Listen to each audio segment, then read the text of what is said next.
अस्सलामुअलैकुम।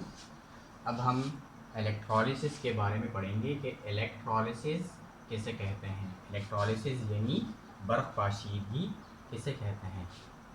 तो ऐसा अमल, ऐसा प्रोसेस जिसमें जब हम एक इलेक्ट्रोलाइटिक सॉल्यूशन में से एक इलेक्ट्रोलाइट में से इलेक्ट्रिक करंट गुजारते हैं और इलेक्ट्रिक करंट या इलेक्ट्रिसिटी गुजारने की वजह से वो इलेक्ट्रोलाइट अपने कंपोनेंट्स में तकसीम हो जाए, जिन कंपोनेंट्स से वो इलेक्ट्रोलाइट बना है, तो इस प्रोसेस को इलेक्ट्रोलिसिस कहते हैं। That is the splitting of an electrolyte. जब एक इलेक्ट्रोलाइट स्प्लिट होता है, तकसीम होता है, किस में? इनटू इट्स कंपोनेंट्स, अपने अज्जा में। जिन अज्जा से इलेक्ट्रोलाइट बना है उन्हीं अज्जा में वापस ये तकसीम हो जाता है। लेकिन किस वजह से? By the passage of electric current. जब हम उस इलेक्ट्रोलाइट में से इलेक्ट्रिक करंट या इलेक्ट्रिसिटी गुजारते हैं और बिजली के गुजारने की वजह से वो अपने अज्जा में तकसीम हो जाए, तो इस अमल को क्या कहते हैं? इलेक्ट्रोलिसिस कहते हैं। इलेक्ट्रोलिसिस दो अल्फाज से मिलकर बना है। इलेक्ट्रो यानी जिसका मतलब है इलेक्ट्रिसिटी, एंड लाइसिस जिसका मतलब है स्प्लिटिंग, तकसीम होना, ब्रेक होना। सो इलेक्ट्रोलाइसिस या electrolysis means splitting of electrolyte, electrolyte का तकसीम होना। किस वजह से? Bye means of electricity. जब उसमें से बिजली गुजरती है और वो अपने अज्जा में तकसीम हो जाता है, तो इस प्रोसेस को इलेक्ट्रोलिसिस या बर्फ़ पाशीदगी कहते हैं। ये तो हो गई इलेक्ट्रोलिसिस की डेफिनेशन। जब हम लेकिन इलेक्ट्रोलिसिस एक इलेक्ट्रोलाइट की तब होती है जब वो सॉल्यूशन में डिज़ोल्व होता है या वो मोल्टन फॉर्म में, पिघली हुई हालत में होता है, तब उसकी इलेक्ट्रोलिसिस होती है। अगर इलेक्ट्रोलाइट सॉलिड हालत में है और वो सॉल्यूशन या मोल्टन स्टेट में, पिघली हुई हालत में नहीं है, तो सॉलिड हालत में इलेक्ट्रोलाइट से बिजली नहीं गुजर सकती और वो फिर अपने हिस्सों में तकसीम नहीं हो सकता। तो फिर सॉलिड हालत में इलेक्ट्रोलाइट की इलेक्ट्रोलिसिस नहीं होती। इलेक्ट्रोलाइट की इलेक्ट्रोलिसिस सॉल्यूशन हालत में होती है या मोल्टन स्टेट में, पिघली हुई हालत में होती है। अब मज़ीद आगे बढ़ते हैं कि फॉर एग्ज़ाम्पल हमारे पास एक इलेक्ट्रोलाइट है विच इज़ MX2। एक इलेक्ट्रोलाइट है हमारे पास जो है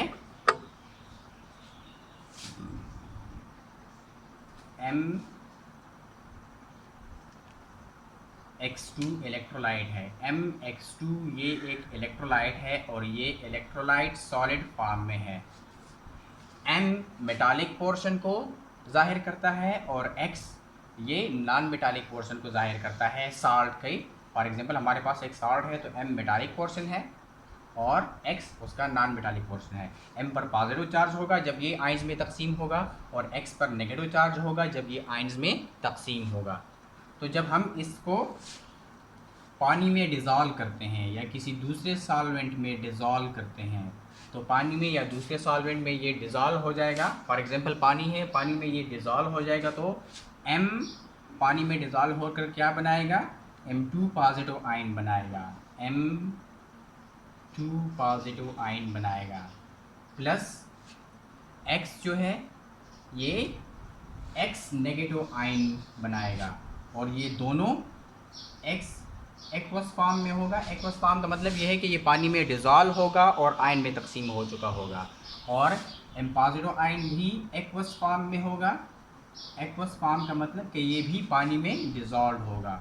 यहाँ पर M1 है तो M1, X यहाँ पर 2 है तो यहाँ भी इसको बैलेंस कर दे, X हेलाइड आयन या X नेगेटिव आयन के साथ यहाँ 2 लगा दे, तो 2X, यहाँ भी 2X, यहाँ एक M, यहाँ एक M।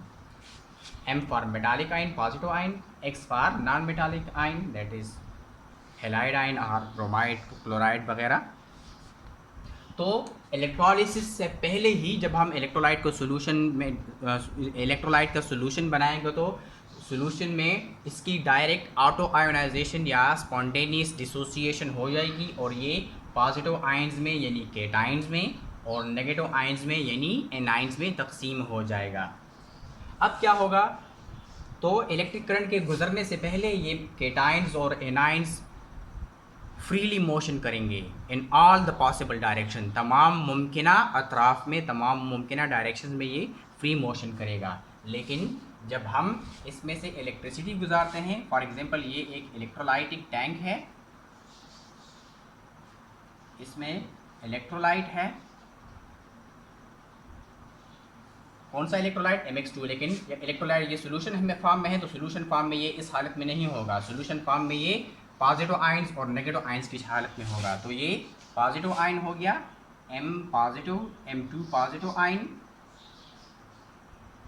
और ये दो X नेगेटिव आयन हो गए, ये एक X नेगेटिव आयन और ये दूसरा X नेगेटिव आयन,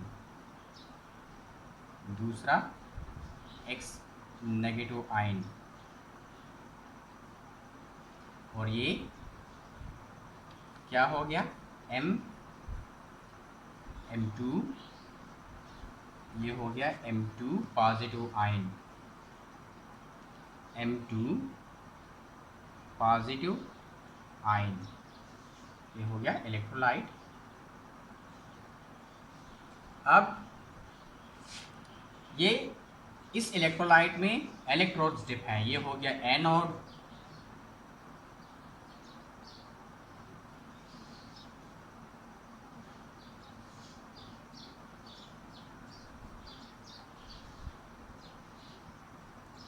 और ये हो गया कैथोड।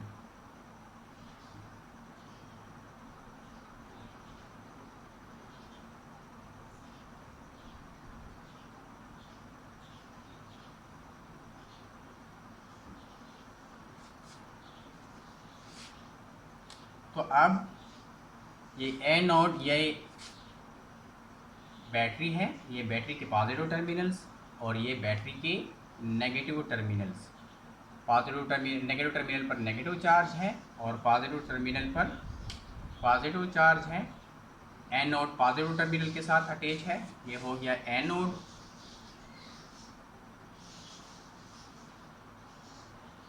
एनोड, और इस पर पॉजिटिव चार्ज है, और ये हो गया, ये कैथोड नेगेटिव टर्मिनल के साथ कनेक्टेड है, तो इस वजह से इस पर नेगेटिव चार्ज, ये हो गया कैथोड, और इस पर नेगेटिव चार्ज। अब जब बिजली गुजर रही है तो ये एनाइन जिन पर नेगेटिव चार्ज है, ये एनाइन पॉजिटिवली चार्ज एनोड की तरफ मूव करेंगे, ये एनाइन पॉजिटिवली चार्ज एनोड की तरफ मूव करेंगे। और चूंकि इन पर नेगेटिव चार्ज है, नेगेटिव चार्ज का मतलब ये है कि इनके साथ एक एक इलेक्ट्रॉन इजाफी है, तो ये नेगेटिवली चार्ज एनाइन जब एनोड की तरफ मूव करेंगे तो ये एनोड पर अपना इलेक्ट्रॉन लॉस करेंगे, और उस वजह से ये negatively charge X minus ion से न्यूट्रल X एटम में कन्वर्ट हो जाएंगे। यानी ऐसे रिएक्शन एट एनोड, कितने हेलाइड आयन है या कितने X नेगेटिव आयन है, 2 X नेगेटिव आयन, तो एक X नेगेटिव आयन एनोड पर इलेक्ट्रॉन लूज करेगा और X में कन्वर्ट हो जाएगा। इसी तरह दूसरा हेलाइड या दूसरा X नेगेटिव आयन दूसरा इलेक्ट्रॉन लूज करेगा और दूसरा X बनाएगा, तो दूसरा X पहले X के साथ मिलकर X2 बनाएगा, जो कि गैसियस फॉर्म में वहाँ से लिबरेट हो जाएगा। कहाँ से लिबरेट हो जाएगा, एनोड से बबल्स की सूरत में लिबरेट हो जाएगा। तो X नेगेटिव आयन ने एनोड पर अपना इजाफी इलेक्ट्रॉन लूज किया और X2 गैस में कन्वर्ट हो गया। क्योंकि यहाँ पर इलेक्ट्रॉन लूज हुए हैं तो ये कौन सा प्रोसेस हुआ, ये प्रोसेस हुआ ऑक्सीडेशन। तो इससे साबित हो गया कि ऑक्सीडेशन का प्रोसेस, लॉस ऑफ इलेक्ट्रॉन कहाँ पर होता है, एनोड पर, क्योंकि एनोड पर इन्होंने अपना इलेक्ट्रॉन लूज किया। वो इलेक्ट्रॉन एनोड से वायर्स, बैटरी और फिर वायर्स के ज़रिए कैथोड की तरफ आएगा। अब इलेक्ट्रॉन कैथोड की तरफ आ गया थ्रू वायर्स। अब यहाँ पर M2 पॉजिटिव केटाइन है और एनोड पर, कैथोड पर नेगेटिव चार्ज है, तो ये negatively charge cathode positively charge cation को अपनी तरफ अट्रैक्ट करेगा। तो आयन सॉल्यूशन के ज़रिए कैथोड की तरफ आया और इलेक्ट्रॉन वायर्स के ज़रिए कैथोड की तरफ आए। तो अब कैथोड पर क्या रिएक्शन होगा? रिएक्शन एट कैथोड, कैथोड पर ये रिएक्शन हुआ कि M2 पॉजिटिव आयन किसकी तरफ गए? कैथोड की तरफ। M2 पॉजिटिव आयन कैथोड की तरफ गए, प्लस कैथोड पर M2 पॉजिटिव आयन ने वही दो इलेक्ट्रॉन गेन कर लिए जो एनोड पर दो इलेक्ट्रॉन लूज हुए थे, वो इलेक्ट्रॉन एनोड से वायर्स, बैटरी और फिर वायर के जरिए कैथोड पर आए थे। तो केटाइन ने कैथोड से वही इलेक्ट्रॉन गेन कर लिए। दो इलेक्ट्रॉन गेन करने की वजह से इसका पॉजिटिव चार्ज न्यूट्रलाइज हो गया और ये M मेटल एटम में कन्वर्ट हो गया। क्योंकि यहाँ पर इलेक्ट्रॉन गेन हुआ है, तो कहाँ पर इलेक्ट्रॉन गेन हुआ है? कैथोड पर। तो कैथोड पर क्या हो गया? कैथोड पर रिडक्शन हो गया। अगर आप नेट रिएक्शन लेके आना चाहते हैं तो नेट रिएक्शन ऐसे होगा। नेट रिएक्शन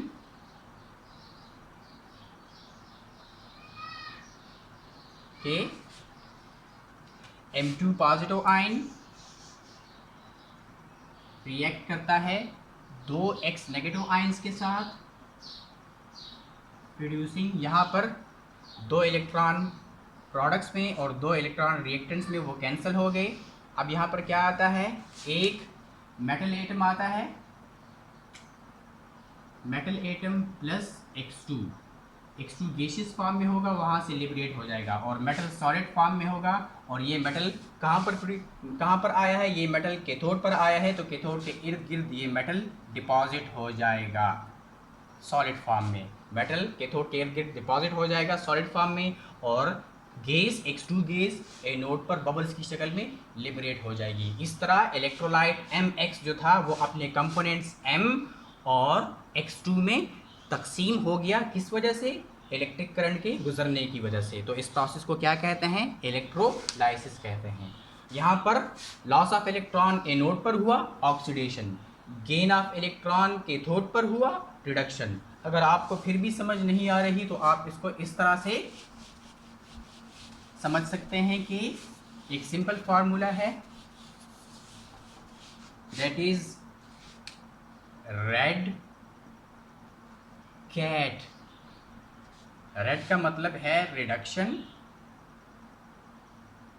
और कैट का मतलब है कैथोड। यानी साबित हुआ कि रिडक्शन एट कैथोड, के कैथोड पर रिडक्शन होगी, गेन ऑफ इलेक्ट्रॉन। तो जब कैथोड पर रिडक्शन होगी तो ऑब्वियसली एनोड पर फिर क्या होगा? एनोड पर फिर ऑब्वियसली क्या होगा? ऑक्सीडेशन का अमल होगा। तो ये तो था इलेक्ट्रोलिसिस।